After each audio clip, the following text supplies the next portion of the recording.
Assalamu alaikum class. Today we are going to discuss the topic nucleic acid. Basically nucleic acid क्या है कि nucleic acid आपका एक genetic material है, ठीक है, जो कि आपकी करेक्टरिस्टिक्स जो हैं of the human body from one generation to next generation में जो ट्रांसफ़र होती हैं वो सारी स्टोर होती हैं न्यूक्लिक एसिड में।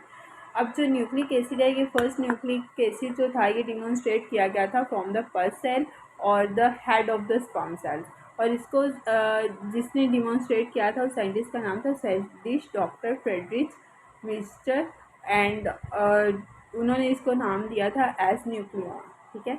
न्यूक्लिक एसिड जो होता है वो हर लिविंग सेल में प्रेजेंट होता है। आपकी बॉडी में जितने लिविंग सेल्स हैं हर लिविंग सेल में आपका क्या है, न्यूक्लिक एसिड होता है, ठीक है। इवन आपके वायरसेस, बैक्टीरिया, प्लांट्स, जो भी लिविंग ऑर्गेनिज्म है उसमें जो लिविंग सेल्स हैं उसमें क्या है कि आपका न्यूक्लिक एसिड प्रेजेंट होता है। दो टाइप्स हैं न्यूक्लिक एसिड की, ठीक है, एक डीएनए है और दूसरा आरएनए है। डीएनए का जो फुल फॉर्म है वो है डीऑक्सी राइबो न्यूक्लिक एसिड, ये आपने बहुत अच्छे से पहले पढ़ा होगा। और आरएनए का क्या मतलब होता है, ये है राइबो न्यूक्लिक एसिड, ठीक है। जो बेसिकली इसके कंपोनेंट्स हैं जिससे ये मिलके बने होते हैं वो क्या होती हैं, न्यूक्लियोटाइड्स। ये न्यूक्लियोटाइड्स से मिलके बने होते हैं, ठीक है। और शुगर होते हैं इसके अंदर, शुगर और फॉस्फोरिक एसिड होता है, ठीक है। ये शुगर, फॉस्फोरिक एसिड और न्यूक्लियोटाइड्स के कॉम्प्लेक्स से मिलके बने होते हैं, ठीक है। अब जो न्यूक्लिक एसिड्स जो होते हैं वो आपके पॉलीन्यूक्लियोटाइड होते हैं, ठीक है।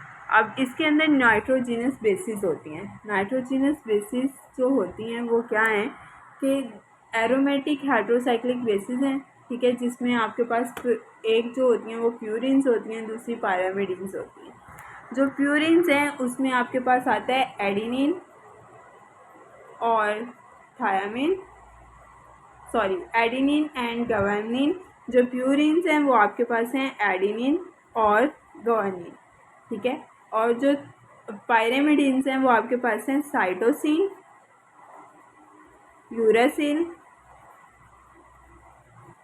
और थायामिन। अगर तो डीएनए है, ठीक है, तो डीएनए में जो होगा उसमें आपके पास डीएनए या आरएनए आपके पास यूज सिर्फ 4 ही बेसिस होंगी, ठीक है। अगर डीएनए है तो आपके पास एडिनिन, ग्वानिन, साइटोसिन और थायामिन होगा, और अगर आरएनए है तो आपके पास एडिनिन, ग्वानिन, साइटोसिन और यूरासिल होगा, ठीक है।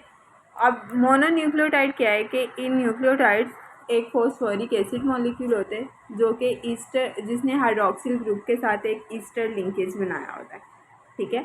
उसके बाद न्यूक्लियोटाइड्स हैं। जो न्यूक्लियोटाइड्स हैं इज़ अ न्यूक्लियोसाइड फॉस्फेट, ठीक है। और न्यूक्लियोसाइड क्या है कि ये नाइट्रोजिनस बेसिस का क्या है, कम्बिनेशन है विद 5 कार्बन शुगर, ठीक है। तो बेसिकली जो नाइट्रोजिनस बेसिस और ने जो 5 कार्बन्स के साथ मिलके जो एक कॉम्प्लेक्स बनाया होता है उसको आप क्या कहते हो कि ये न्यूक्लियोटाइड्स हैं, ठीक है। अब इन न्यूक्लियोटाइड्स की कुछ बायोलॉजिकल इंपॉर्टेंस हैं। अब वो क्या है कि ये न्यूक्लिक एसिड के साथ कंबाइन नहीं होती हैं। वो न्यूक्लियोटाइड्स जो कि न्यूक्लिक एसिड के साथ कंबाइन नहीं होती हैं वो किस में होती हैं, टिश्यूज़ में पाई जाती हैं। They have important special function, some of this compounds are given below. उसमें से कुछ आपके पास जो हैं वो नीचे दिए गए हैं, ठीक है। एटीपी है, एडीपी है, आपने सुना होगा, जैसे क्रेब्स साइकिल है उसमें अगर एटीपी की सिंथेसिस हो रही है तो एडीपी जो है वो कन्वर्ट हो रहा है एटीपी में, और एनएडीपी कन्वर्ट हो रहा है एनएडी में। इस तरह से अगर एटीपी है वो कन्वर्ट हो रहा है एडीपी में। They all are the source of energy which is utilized during the chemical reaction in the body और is give out during the chemical reaction, ठीक है। अब बेसिक कैरेक्टरिस्टिक्स हम पढ़ते हैं डीएनए और आरएनए की, ठीक है। आपको ये पता होना चाहिए कि डीएनए क्या होता है और आरएनए क्या होता है, ठीक है। डीएनए जो है ये डबल स्ट्रैंडेड स्ट्रक्चर होता है, ये हेलिकल स्ट्रक्चर होता है, यानी कि इसके 2 स्ट्रैंड्स होते हैं जो एक दूसरे के ऊपर क्या हो रहे होते हैं, उन्होंने एक लूप बनाया होता है, एक दूसरे को क्रॉस कर रहे होते हैं। हेलिकल स्ट्रक्चर होता है इनका डीएनए का। और पहले हम डीएनए को डिस्कस करते हैं, फिर हम आरएनए की तरफ जाते हैं। जो आपका डीएनए होता है वो डबल स्ट्रैंडेड होता है, ठीक है। और डबल स्ट्रैंडेड होता है, इसकी फुल फॉर्म होती है डीऑक्सी राइबो न्यूक्लिक एसिड, ठीक है। इसमें जो आपके पास नाइट्रोजिनस बेसिस हैं उनकी बात करें तो जो प्यूरिन्स में आपके पास आता है एडेनिन और गवानिन, जबकि पायरामिडिन्स की बात करें तो उसमें आपके पास साइटोसिन और थायामिन आता है, ठीक है। और इस बात को हमेशा याद रखना कि जो प्यूरिन होती है वो पायरामिडिन के साथ अटैच होती है, ठीक है। तो अगर प्यूरिन एडेनिन है तो वो अटैच होगी थायामिन के साथ, ठीक है। अगर प्यूरिन गवानीन है तो वो पायरामिडिन साइटोसिन के साथ अटैच होगी, ठीक है। ये किस में ऐसे अटैच होगी? डीएनए में, ठीक है। उसके बाद है जो डीएनए होता है वो मेनली आपके किस में प्रेजेंट होता है, ये मैंने सबसे पहले बताया इन द न्यूक्लियस। और सम ऑर्गेनिजम्स ऐसी होती हैं, ठीक है, जिसमें मेम्ब्रेन बाउंडेड ऑर्गेनेलिज नहीं होती, तो उनका न्यूक्लियस क्या होता है कि वो साइटोप्लाज्म में होता है, जैसे माइटोकॉन्ड्रिया है, ठीक है। तो जो ज़्यादातर न्यूक्लियस होता है वो जो डीएनए होता है वो किस में होता है? न्यूक्लियस में होता है। और बहुत कम होता है कि वो साइटोप्लाज्म में हो, ठीक है। डीएनए जो होता है वो आरएनए से लार्जर होता है, ठीक है, और डबल स्ट्रैंडेड होता है, मैंने आपको बताया वो हेलिकल स्ट्रक्चर उसमें दिया होता है। जबकि आपका जो आरएनए है वो क्या होता है? सिंगल स्ट्रैंडेड होता है, ठीक है, और वो डीएनए से छोटा होता है। और इसमें जो आपके पास अगर नाइट्रोजिनस बेसिस की बात की जाए तो एडेनिन, प्यूरिन में एडेनिन और गवानीन है ना, ठीक है, और पायरामिडीन में साइटोसिन, यूरासिल और थायामीन है। लेकिन आरएनए में यूरासिल होता है इन रिप्लेस ऑफ थायामीन। डीएनए में क्या होता है? थायामीन होता है, यूरासिल नहीं होता। आरएनए में यूरासिल होता है, थायामीन नहीं होता। तो एडेनिन जो होगा वो किसके साथ कंबाइन करेगा? एडेनिन कंबाइन करेगा यूरासिल के साथ और गवानीन कंबाइन करेगा साइटोसिन के साथ, ठीक है। अब अगर हम लोग बात करें कि जो आपका आरएनए है वो राइबोज है, ठीक है। क्या है? राइबोज। डीएनए क्या था? डीऑक्सी राइबोज, ठीक है। उसके बाद इसमें क्या है कि ये जो है आरएनए ये मेनली किस में प्रेजेंट होता है? साइटोप्लाज्म में। किस में प्रेजेंट होता है? साइटोप्लाज्म में। डीएनए किस में प्रेजेंट था? मेनली न्यूक्लियस में। बहुत कम ऐसा होता था कि वो क्या है कि वो साइटोप्लाज्म प्रेजेंट होता था। लेकिन जो आरएनए है वो बहुत जो पाया जाता है मेनली वो जो प्रेजेंट होता है वो किस में होता है? साइटोप्लाज्म में। लेकिन समहाउ वो कहीं ना कहीं न्यूक्लियस में भी पाया जाता है। ये बेसिक डिफरेंस था डीएनए में और आरएनए में। अब राइबो न्यूक्लिक एसिड जो है डीएनए आरएनए जो है, ठीक है, इसकी आगे 3 टाइप्स हैं। RNA means ribo nucleic acid, ठीक है, इसकी 3 टाइप्स हैं, जिसमें आपके पास सबसे आ जाता है मैसेंजर आरएनए, ट्रांसफ़र आरएनए और राइबोसोमल आरएनए। आपका जो आरएनए है ना उसमें से 10 to 15% जो है वो आपके पास क्या है? Transfer RNA. 5 to 10% क्या है आपके पास? Messenger RNA.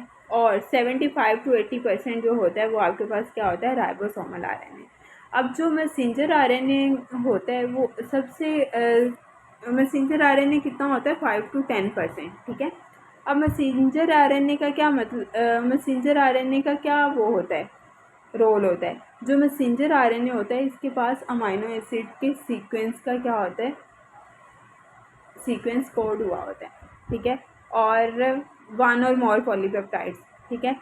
और जो ट्रांसफ़र आरएनए होता है वो क्या करता है कि वो इस इंफॉर्मेशन को रीड करता है और फिर उसको कोड कर इस इंफॉर्मेशन को रीड करता है जो मैसेंजर आरएनए पे कोड हुई होती है, फिर उसको ट्रांसफ़र करता है to the appropriate amino acid, ताकि वो अपनी पॉलीपेप्टाइड चेन की जो लेंथ है उसको क्या कर सके? ग्रो कर सके और उसमें प्रोटीन की सिंथेसिस हो सके।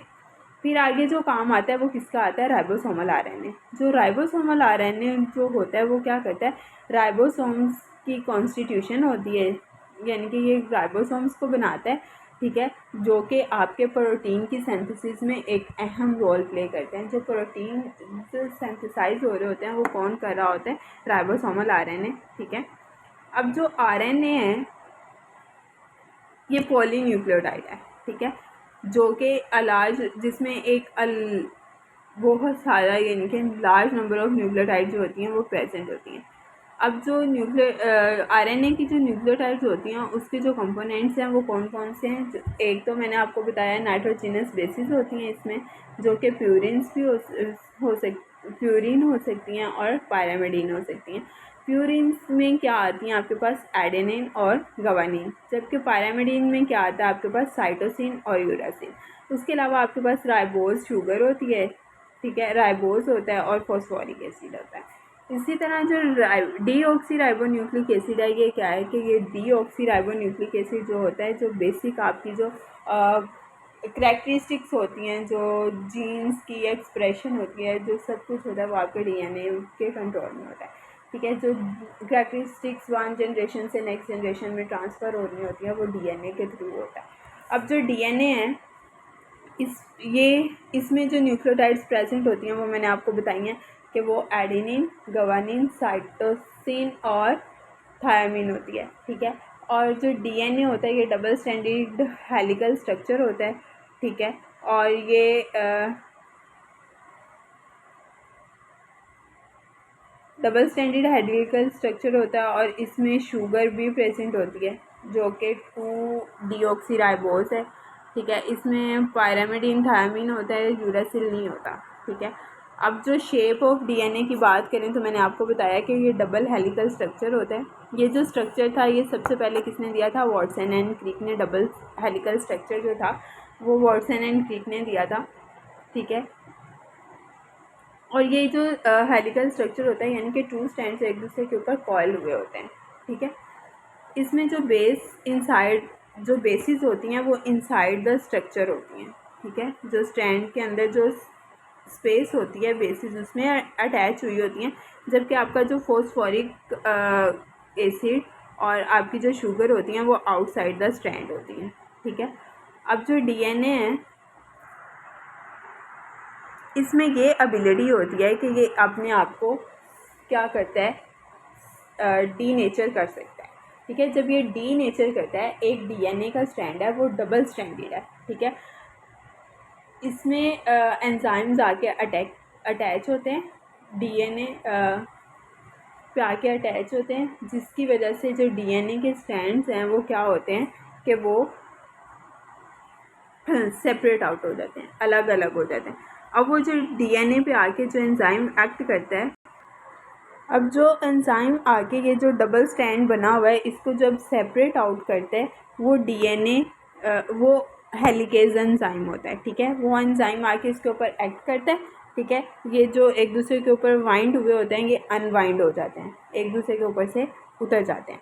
अब ये जब एक दूसरे के ऊपर से उतर गए अब ये अलग अलग स्ट्रैंड हो गए हैं। ठीक है, तो फिर एक डीएनए पॉलीमरेज एंजाइम है वो आता है, वो आके इसके एक एंड पे अटैच होता है। ठीक है, ये 2 स्ट्रैंड है ना, एक 3 प्राइम, इसकी जो ऊपर ये वाली जो चीज़ आ रही है ना, ये एक ये और एक ये, एक 3 प्राइम एंड होता है, एक 5 प्राइम एंड होता है। ठीक है, और जब ये सेपरेट आउट होते हैं तो इसका 3 प्राइम एंड अगर इस साइड पर है यानी कि ये 3 प्राइम एंड है तो इसका जो दूसरी साइड पर होगा वो 5 प्राइम एंड होगा। अगर ये 5 प्राइम एंड है जहाँ पे जाके ये एंड हो रहा है यानी कि ये वाली जो चीज़ होगी ये इसकी 5 प्राइम एंड होगी।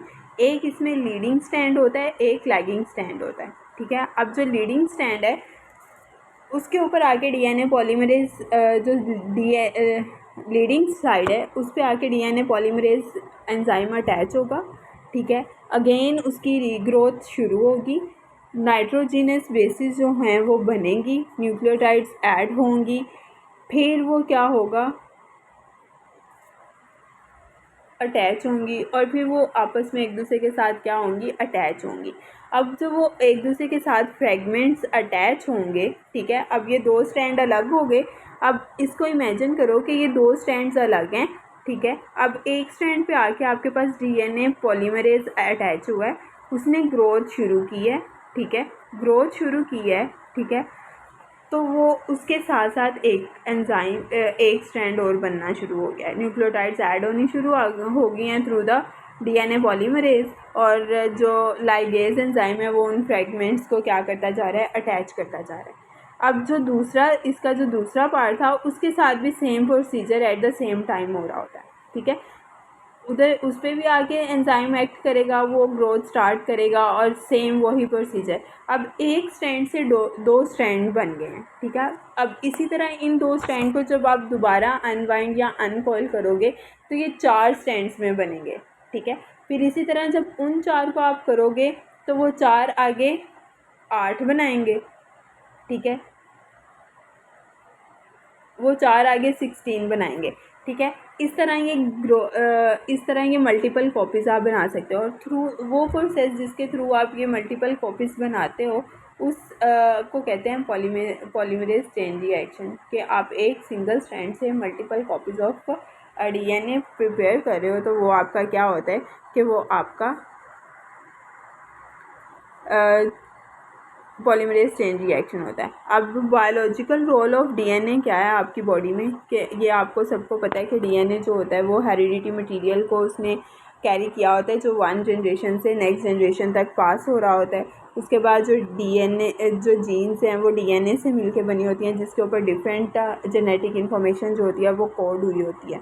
ये डबल हेलिकल स्ट्रक्चर होता है जो कि आपको डीएनए की प्रॉपर्टीज़ जो हैं वो डिस्क्राइब करता है। जो इसकी 2 इम्पोर्टेंट प्रॉपर्टीज़ हैं उसमें एक ये आ जाता है कि ये स्टोर करता है जेनेटिक इन्फॉर्मेशंस को, फिर उसको रेप्लिकेट करता है, ठीक है। इसमें ये एबिलिटी है कि ये सिंथेसाइज कर सकता है अपना डबल स्ट्रैंड अगेन।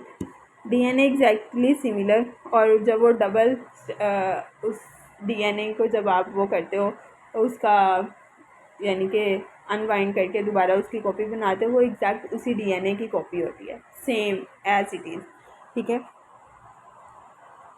एंड उधर से फिर आप डीएनए से आप क्या करते हो, मैसेंजर आरएनए भी बनाते हो, जो कि प्रोटीन की सिंथेसिस के लिए क्या होते हैं, इम्पोर्टेंट होते हैं। ये आपका आज का लेक्चर था अमाइनो एसिड्स का। और बाकी जो हार्मोन्स आते हैं प्रोटीन्स में हम नेक्स्ट लेक्चर में पढ़ेंगे। Thank you so much.